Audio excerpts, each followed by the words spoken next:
Há algum tempo eu estava conversando com um rapaz e eu falei para ele assim mesmo, o ser humano só é respeitado por duas coisas, pelo dinheiro ou pelo medo que ela consegue causar nas pessoas.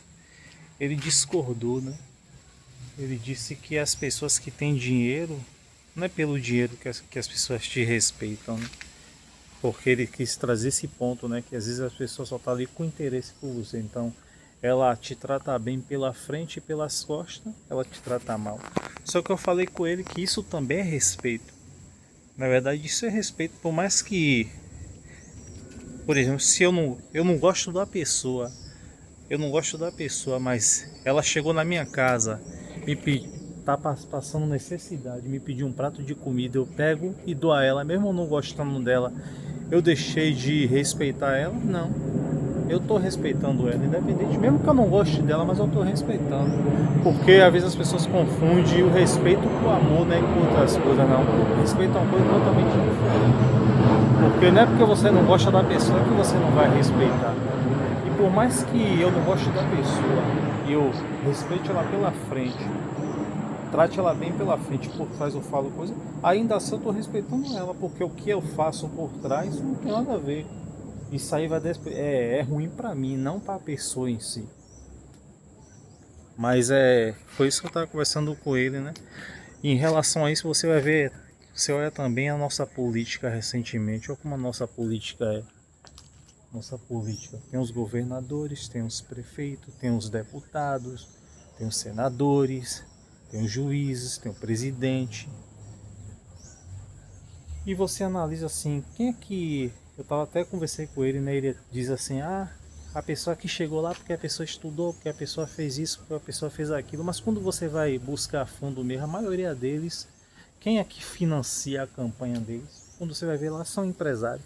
São empresas de vários empresários, né? Porque no final das contas, quem manda é o dinheiro, pô. É o dinheiro e o medo.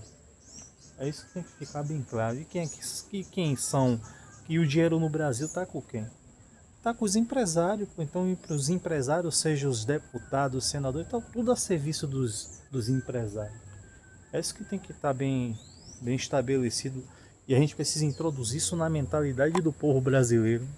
E quem manda nesse país são os empresários, são as pessoas que detêm a maior parte da nossa riqueza, né, do PIB do Brasil. Que são os donos das grandes fortunas, né?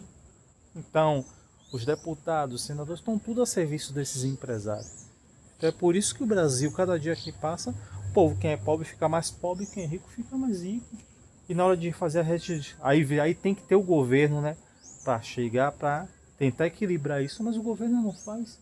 O governo não equilibra, ele fica criando coisas que deixam o povo pobre mais pobre e o rico mais rico. Então, como é que um país desse vai para frente?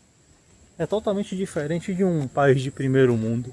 Então, esse país aqui está fadado ao fracasso. Se a gente continuar do jeito que está, se a política não mudar, tem que mudar muita coisa. E para a primeira coisa que eu acho que tem que mudar é a mentalidade do povo brasileiro. Recentemente eu estava vendo também uma entrevista de 1977 ou foi 78, que um repórter ele sai nas ruas perguntando às pessoas quantos livros elas leem por mês ou por semana. Tinha pessoas que conseguiam ler 4 livros por semana, ou seja, 4 livros por semana. Teve uma pessoa mesmo que ela trabalhava e fizeram a pergunta a ele quanto livro ele lia, ele disse 7. Ele disse que lia 7 livros por mês. E ele disse que não lia mais porque não tinha tempo. Imagina, a pessoa trabalhava e conseguia ainda ler 7 livros por mês. E hoje o ser humano fica, eu não tenho tempo para isso, não tenho tempo para aquilo, mais tempo para ficar nas redes sociais, todo mundo tem. Aí passa a maior parte do tempo nas redes sociais do que no mundo real, no mundo físico. Então é isso, por isso que nosso país está do jeito que está. Porque quem tem que mudar é a massa, é a população. A mentalidade do povo brasileiro precisa se mudar. Porque enquanto isso não acontecer, vai continuar desse jeito. Quem é rico fica mais rico, quem é pobre fica mais pobre. E o Brasil vai continuar do jeito que está. E é a tendência que todo mundo vê é isso mesmo. Futuramente ter uma guerra civil aqui no Brasil. Tudo leva para isso do jeito que a gente está encaminhando. Isso não vai ser bom para o nosso país, porque vai atrasar nosso país mais ainda, se isso acontecer.